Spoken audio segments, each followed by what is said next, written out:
What's up guys, in this video I'm gonna show you how to get to try towers in Skate 4.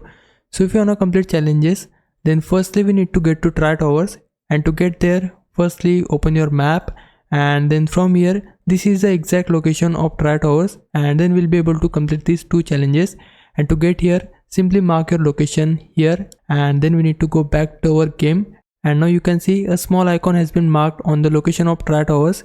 We just need to get there. For that, bring up your skateboard by pressing Y or triangle, and then you can follow this route to get there easily. We just need to climb these stairs from here, and after that we need to take a right turn like so, and then we'll see the stairs.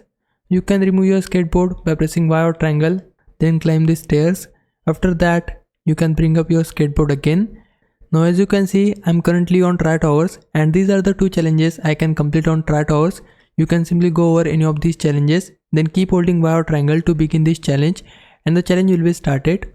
Hope this helps. If it did, please like this video and subscribe my channel. For now, thanks for watching. Bye bye.